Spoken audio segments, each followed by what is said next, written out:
क्या बोलेंगे? जहाँ जहाँ धुआं वहाँ वहाँ बंदी। हाँ ठीक है ये। तो यहाँ पे इसी प्रकार एक व्यापक हो गया बंदी और धुआं हो गया व्याप्य।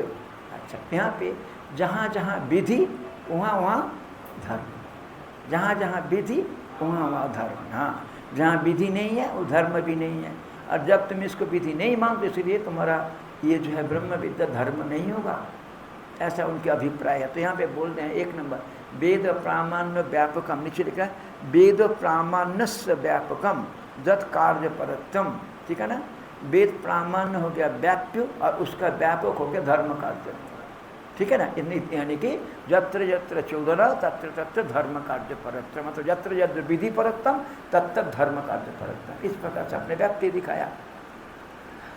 अब अच्छा, यदि ऐसा ही है आपके वहाँ पे कुछ कुछ मतलब अर्थवाद वाक्य आता है, वो तो विधि नहीं है, उसको उपयोगिता कहाँ होगी, अनर्थक हो जाएगा वाक्य। एक जगह पे ऐसा वाक्य आता है वायुर्वै क्षपिष्टा देवता, वायु अत्यंत क्षिप्रकारी देवता है, इसका क्या अर्थ करोगे? बोलते ये अर्थवाद है, मतलब वायु देवता आपको जो भी वायु के उद्देश्य में आप कुछ काम करोगे वायु देवता उसका फल बहुत जल्दी मिलता है। इसलिए आगे बोलता है वायव्यम शेतमाल भेत, मतलब वायु देवता के लिए कोई सफ़ेद रंग की पशु को आहुति दे, उसका जल्दी फल प्राप्त हो जाएगा। तो यह वायुव्यम वायुर्वै क्षपिष्टा देवता ये अर्थवाद वाक्य है। इसको उस वाक्य के साथ मिल करके, कौन सा वाक्य के साथ कि वायव्यम शेतमा, ये विधि वाक्य है आलभ्यत, इसके साथ मिल करके ये अर्थशाली हो जाता है।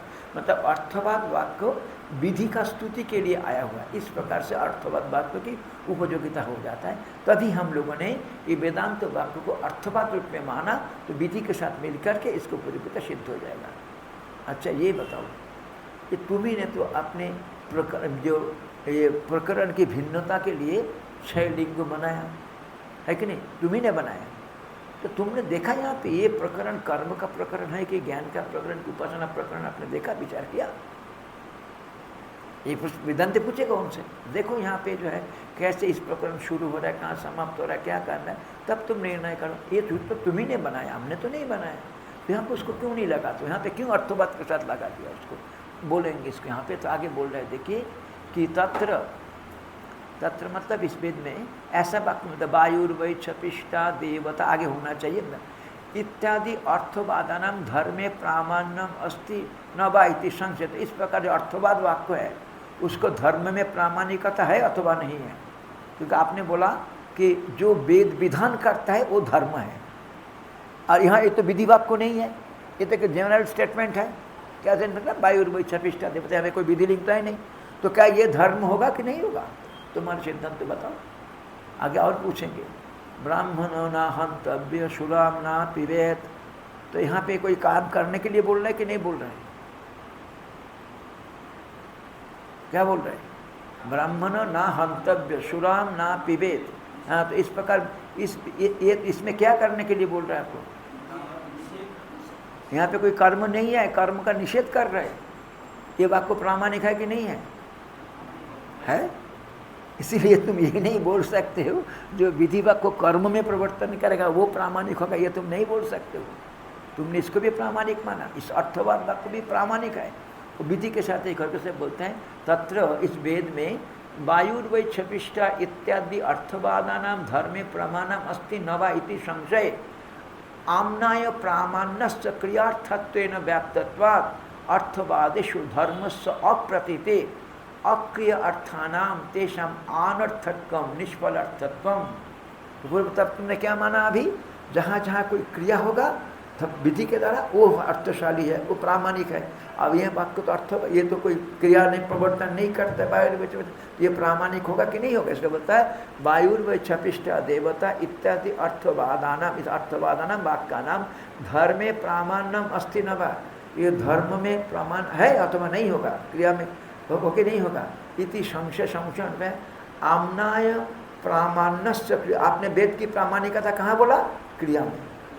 जहाँ पे क्रिया, वेद जब कोई क्रिया की परिवर्तन कराएगा वो प्रामाणिक होगा, ये आपने कहा। ये तो क्या बोल रहा है? वायुर्वै, सिंपल स्टेटमेंट, इसमें तो कोई क्रिया करने के लिए नहीं बोल रहा है। तो इसका प्रामाणिकता होगी कि नहीं होगी? तब यहाँ पे बोलते हैं क्रियापति ने व्याप्तत्वात् अर्थवादेश धर्म सप्र, अर्थवाद वाक्यों में धर्म की प्रतीति नहीं होने कारण अक्रिया अर्थानाम तेषा, इसलिए जो क्रिया के बोधक नहीं है, इस प्रकार अर्थवाद वाक्यों का अनर्थक निष्परार्थकम, उसका कोई अर्थ नहीं है। एक यहाँ पे एक समझना कि अर्थवाद वाक्य 3 प्रकार की होते हैं। अर्थवाद वाक्य मतलब स्तुति परक वाक्य 3 प्रकार के होते हैं। विरोध हेतु गुणवादस्यात्, विरोध हेतु गुणवादस्यात् अनुवाद अवधारण, विरोध हेतु गुणवादस्यात् अनुवाद अवधारणे और भूतार्थवादश्च तद्धाना, भूतार्थवाद तद्धाना अर्थवाद त्रिधा स्मृत। 3 प्रकार के, एक है गुणवाद, एक है आपका अनुवाद, एक है भूतार्थवाद। गुणवाद, अनुवाद, भूतार्थवाद।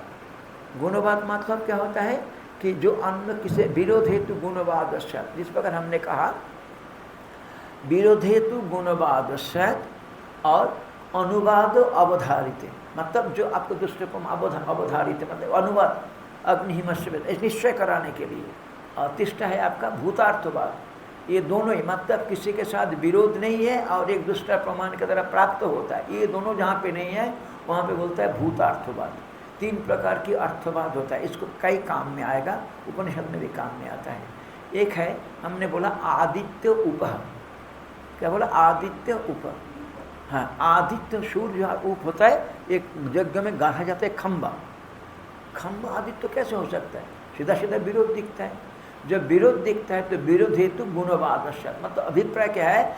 खंबा को आदित्य की तरह चमकीला बनाओ, मतलब उस खंबा को पकड़ करके ना वो 16 व्यक्ति और मतलब पुरोहित और जग में 18 घूमते हैं, तो किसी के हाथ में कोई लकड़ी चुभ ना जाए, इसलिए खंबा को बहुत चमकीला मतलब स्मूथ बनाने के लिए बोला जा रहा है। तो यहाँ पे विरोध हो रहा है क्योंकि जो है आदित्य और यूप हो गया खंबा, आदित्य का प्रकाश, ये दोनों तो नहीं हो सकता, आदित्य को बोलते हैं। अभिप्राय यहाँ पे विरोध हेतु गुणवाद, मतलब क्या हो जाएगा? ये यूप का एक गुण को विधान कर रहे हैं, ये गुणवाद बोलते हैं इसके, विरोध हेतु गुणवाद आदित्य उपाय दृष्टांत दिया। और फिर है अनुवाद अवधारित, मतलब जहाँ पे अग्निहिमस्य भेषजम, अग्निहिमस्य भेषजम, अग्नि जो है ठंडे का दवाई है, अग्नि ठंडे का दवाई है, ये आपको प्रत्यक्ष प्रमाण के तरह अनुभव आ जाता है इसको निश्चय करने के लिए। मतलब जो अन्न प्रमाण के तरह प्राप्त होता है, पहले वाला को होगा अन्न प्रमाण के तरह प्राप्त नहीं होता कभी भी, आदित्य सूर्य विरोध हो रहा है, अन्न प्रमाण के तरह विरोध हो रहा है। और दूसरा अग्निहिमस्य भेषजम क्या है कि आपका अन्न प्रमाण की तरह प्रत्यक्ष कर सकता है, अग्निगर्म है। इस अवस्था में बोलते हैं आपको कि अनुवाद, मतलब जो अन्न प्रमाण के द्वारा प्राप्त होता है उसी को यदि शास्त्र बोलते हैं वो हो गया अनुवाद। तो एक हो गया गुणवाद, एक है अनुवाद। जहाँ पे ये दोनों नहीं है, मतलब कोई विरोध भी नहीं है और दूसरा किसी प्रमाण के द्वारा प्राप्त भी नहीं होता, जहाँ पे ये दोनों नहीं है, मतलब किसी वाक्य को, एक वाक्य किसी का विरोध नहीं करता और परंतु दूसरा किसी प्रमाण के द्वारा प्रमाणित भी नहीं हो सकता, इस प्रकार के वाक्य को बोलता है भूतार्थवाद। इसको वाक्य बोलता है भूतार्थवाद। ये 3 प्रकार की अर्थवाद प्राप्त होगा। पहले के लिए दृष्टांत है आदित्य उपह, दूसरे के लिए दृष्टांत है अग्निहिमस्य भेषजम, तीसरे के लिए दृष्टांत है वज्रहस्त पुरंदर। वज्रहस्त पुरंदर मतलब इंद्र हाथ में वज्र लिए हुए है, ये किसी प्रमाण के साथ विरोध भी नहीं करता और किसी अन्य प्रमाण के द्वारा जाना भी नहीं जाता, ठीक है ना। इसीलिए इसको बोलते हैं भूतार्थवाद।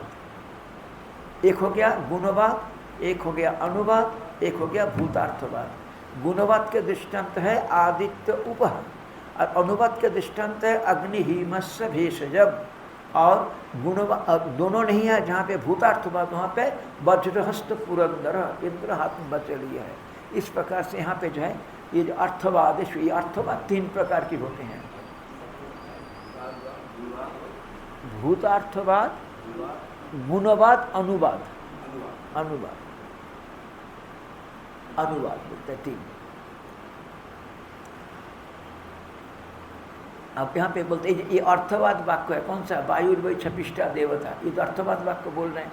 अब ये जो है हमको प्रमाणम अस्ति न वाइति संशय आमनाय प्रामाण्यस्य क्रियार्थ न व्याप्तत्वात् अर्थवादेशु धर्म सप्रति, अर्थवाद वाक्य में वो धर्म तो नहीं है क्योंकि कोई क्रिया नहीं दिखाता है। यदि क्रिया होता तो धर्म होता, यदि क्रिया नहीं है तो धर्म नहीं है। तो इसलिए वेद की वो वाक्य जो क्रिया का बोधक नहीं कराता है वो धर्म नहीं है। ऐसा जैसे बोलता तो ये वाक्य तो क्रिया का बोधक नहीं है, वायुर्भुक्षविष्टा देवता, ये धर्म है कि नहीं है? तब उसके लिए बोलता है धर्म शब्द अक्रिय अर्थानाम तेषाम अनर्थक निष्फलत्वा, वो अनर्थक निष्फल होने के कारण न च अध्ययन, हाँ वेदांति पक्ष पूर्ववादी के बोल रहे थे इस प्रकार की वाक्यों की तुम क्या गति करोगे। अब पूर्ववादी बोलते हैं अध्ययन के द्वारा वेद में जो भी कुछ आपके प्रतीत है उसमें कुछ भी अनर्थक नहीं है, कुछ ना कुछ इसको उपयोगिता है। इसलिए बोलता है न च अध्ययन विधि उपात्ताना, जो विधि के द्वारा साध्य अध्येतव्य विधि भाग को जिसको देना तदनुकूल आपने अध्ययन किया उसका कोई भाग बिल्कुल निष्फल हो जाएगा, ये नहीं हो सकता। इसलिए फलशाली है। इसलिए न च अध्ययन विधि उपात्तानाम निष्फले सिद्धि अर्थे प्रामाण्यम युक्त, फल रहित कोई सिद्ध अर्थ में प्रामाणिकता का ये कहना युक्ति संगत नहीं है। तस्मात् नित्यम ऐशाम प्रामाण्यम उच्यते, तस्मात् अनित्यम, इनकी प्रामाणिकता में अनित्यता है। वेद की प्रामाणिकता में अनित्यता हो जाएगा, एक भाग की प्रामाणिकता एक भाग की, क्योंकि उसने आपने प्रतिज्ञा की कि जो कर्म के साथ मिल करके बात को बढ़ेगा वो भाग को प्रामाणिक है, वो धर्म है, बाकी नहीं है। इसलिए क्या हो जाएगा, अध्ययन विधि के माध्यम से पूरा वेद को अध्ययन किया, उसमें ये वाक्य भी आया वायुर्वै छपिष्टा देवता, उस वाक्य को क्या करोगे आप? वो क्या अनर्थक था? वहाँ पर तो कोई क्रिया नहीं है, नहीं है, अनर्थक नहीं हो सकता था। उसके लिए उन्होंने समाधान क्या निकला कि ये सब अर्थवाद वाक्य विधि वाक्यों के साथ मिल करके अर्थशाली हो जाता है। ये सब अर्थवाद वाक्य विधि वाक्यों के साथ मिल करके उपयोगी सिद्ध हो जाता है। इसीलिए वेदांतों को भी हमने अर्थवाद माना और विधि माने कर्ता के साथ शब्दों को पान करते उपयोग हो जाएगा। वो इस प्रकार से पूरा वेद को उपयोगिता दिखा। इसमें बोलते हैं न च अध्ययन विधि उपात्तानाम निष्फल सिद्धार्थ प्रामाण्यम युक्तम तस्मात् अनित्यम ऐशाम प्रामाण्यम उच्चत, इसलिए इनकी प्रामाणिकता अनित्य है। क्यों? क्योंकि व्यापक अभावात व्यापक अभावात व्याप्य प्रामाण्यम नास्ति एव इति यावत्। व्यापक भाव क्या बोला आपने? जहाँ जहाँ विधि वहाँ वहाँ धर्म, ठीक है ना। तो जहाँ विधि नहीं है वहाँ धर्म नहीं है, ठीक है ना। इसलिए यहाँ पे बोलता है व्यापक अभावात व्याप्य प्रामाण्यम नास्ति, वहाँ पे व्यापक के अभाव मतलब क्रिया के अभाव है, फल तो क्या हो जाएगा, व्याप्य जो धर्म है उसका अभाव हो जाएगा, उसका प्रामाणिकता नहीं रह जाएगा, यानी कि वेद की प्रामाणिकता नहीं रह जाएगा यदि क्रिया नहीं है तो। इस क्योंकि आपने क्या बोला, जो जहाँ जहाँ क्रिया है वहाँ धर्म, मतलब जहाँ धर्म है वो क्रिया है, और यहाँ पे क्रिया नहीं है तब क्या हो जाएगा, धर्म नहीं होगा, अप्रामाणिक हो जाएगा। इसलिए बोलता है व्यापक अभावात व्याप्य प्रामाण्यम नास्ति, व्याप्य की प्रामाणिकता नहीं है। व्यापक क्या था? व्यापक था यत्र यत्र धर्म तत्र तत्र, सॉरी तत्र तत्र विधि तत्र तत्र धर्म, ठीक है ना। यानी व्यापक हो गया धर्म कार्य, इसलिए जहाँ पे धर्म कार्य नहीं है वहाँ पे विधि नहीं है, इसीलिए तो प्रामाणिकता नहीं है। ऐसा कहने पर कि व्यापक अभावात व्यापक प्रामाण्यम नास्ति एव इति, ये कहते हैं। तो 3 नंबर टिप्पणी में, 2 नंबर टिप्पणी में क्रियार्थत्वेन व्याप्तत्वात्, मतलब व्याप्ति विशिष्टत्वात्, व्याप्ति दिखाए, क्या दिखाए, यत्र यत्र चोदना तत्र तत्र धर्म कार्यम, अथवा यत्र यत्र विधि तत्र तत्र धर्म, ये उनकी व्याप्ति है। तो जहाँ पे क्रिया नहीं है तो धर्म नहीं होगा, विधि नहीं है, क्रिया नहीं, इसलिए ये सिद्धांत हो जाएगा। इसलिए एवं पूर्व पक्ष अपि, इस प्रकार पूर्व पक्ष प्राप्त होने पर विधिना तो एक वाक्यत्वा स्तुति अर्थेन विधिनाम सु, ये जैमिनी सूत्र है, ठीक है ना। वो क्या बोला, विधिना तो एक वाक्यत्वा, ये अर्थवाद वाक्य को विधि के साथ मिल करके एक अर्थ हो जाता है। विधिना तो एक वाक्य स्तुति अर्थेन विधिनाम सु, क्योंकि शास्त्र में जो भी कुछ विधान किया ना उसको यदि कोई स्तुति मतलब पर वाक्य को नहीं आता, लोग उसमें प्रवृत्त तो नहीं होगा। जब इस काम को करो तुरंत महाराज क्यों करो, क्योंकि ये करने से लाभ, तब तुम प्रवृत्त होगे। इसलिए जहाँ कहीं भी शास्त्र ने कुछ विधान किया वहाँ पे क्या है, एक जो है स्तुति वाक्य दिया हुआ है। इसीलिए वो क्या कहता है, जो यहाँ पे ये सब स्तुति वाक्य, जो वायुर्वै छपिष्टा देवता, मतलब वायु एक खूब शीघ्र फल देने वाली देवता है। अभी इतना क्या हो गया, वायु शीघ्र फल देने वाली देवता है। मतलब क्या है, वायु को उपासना करो, वायु को कुछ दो, तुमको जल्दी फल मिल जाएगा। तब क्या करना है, वायुव्याम शेतम आलो, ये विधि वाक्य है। तो आप यदि वायु देवता से कुछ फल प्राप्त करना चाहते हो, आपको जल्दी फल मिल जाए, क्योंकि वायु को एक सफ़ेद पशु की वायु को वायव्यम शैतम आलोभेत, इस विधि वाक्य के साथ वो वायु वही सेवष्ट देवता मिल करके वो अर्थशाली हो जाएगा, इसलिए वो सूत्र बनाया उसने। इसीलिए जो है वेदांत वाक्य को भी कर्ता की स्तुति के लिए मान लिया हम लोगों ने। इसलिए बोलते हैं यहाँ पे विधि नाम तो एक वाक्य तस्तुति अर्थे न विधि नाम शु, विधि की स्तुति के लिए अर्थवाद वाक्य होगा, विधि की स्तुति के लिए अर्थवाद वाक्य माना। ये जय भी जय इति शुद्ध न सिद्धांतम आहो, इसी में उसको शुद्ध कर, इस सिद्धांत को मान करके इस सूत्रकार क्या बोलता है, सूत्रकार बोला क्रिया परतम शास्त्र से प्रदर्शितम, पूरा शास्त्र क्रिया का बोधक है, ये हमने दिखाया। इसीलिए अनित्यमिति प्राप्ते, वहाँ पे मतलब वहाँ पे प्रामाणिकता में अनित्यता आ जाएगी, इसको प्राप्त होने पर तो विधि के साथ मिला करके अर्थवाद वाक्य को यदि आपको प्रामाणिकता नहीं सिद्ध कर पाओगे तो शास्त्र में प्रामाणिकता की अनित्यता होगा।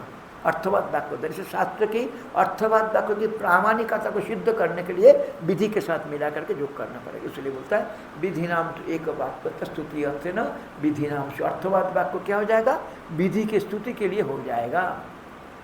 इति सूत्र न सिद्धांत, इस सूत्र के द्वारा सिद्धांत तो कहते हैं क्रिया परतम शास्त्र से प्रदर्शितम, है ना, शास्त्र केवल क्रिया का ही बोधक होता है, ये हमने पहले दिखाया। यानी कि ये वाक्य भी किसी क्रिया का ही बोध कराएगा, किसी क्रिया के साथ मिलकर अर्थशाली होगा। तो क्या वाक्य है, तो बोलेंगे यहाँ पे वायुर्वै क्षिप्रगामी देवता तद देवताकम कर्मम शिष्ट फलम दास्यति इति एवं विधि अर्थानम स्तुति रूपत्ते द्वारे न वायव्यम शेतमालभेत इत्यादि विधि वाक्य न एक वाक्यतात् व एक वाक्यत्वात् अर्थवादा सफलासु। यहाँ पे आके समाप्त होते हैं। वायुर्वै क्षिप्रतम गामिनी देवता, है ना, वायुर्वै क्षिप्रगामी मतलब ये जल्दी फल देने वाला देवता है। तद देवताकम कर्म क्षिप्रम एवं फलम दास्यति, उस देवता से संबंधित जो कर्म होगा वो आपको जल्दी फल देगा। इति एवं विधेया अर्थानाम स्तुति, इस विधि वाक्य की अर्थ से स्तुति रूप अर्थेन दारेण, स्तुति रूप अर्थेन, स्तुति रूप अर्थ के माध्यम से ये वायव्यम शेतमाल भेद, ये विधि वाक्य है, ये विधि वाक्य। इस विधि वाक्य के साथ उसकी स्तुति है कि वायु देवता के उद्देश्य में आप एक सफ़ेद पशु को अर्पण करो, क्यों, वायु आपको क्या होगा, जल्दी फल देने वाला होगा। इस प्रकार से इत्यादि विधि वाक्य न एक वाक्यत्वा, विधि वाक्य के साथ एक वाक्य होने कारण अर्थवादा सफलासु, अर्थवाद वाक्य को फलशाली हो जाएगा। इसीलिए अर्थवाद वाक्य को देखिए, अर्थवाद वाक्य क्रियापरक नहीं, क्रिया का बोधक नहीं होता, तो वो बात तो निरर्थक हो जाएगा, तो अप्रामाणिक हो जाएगा, क्रिया नहीं हो।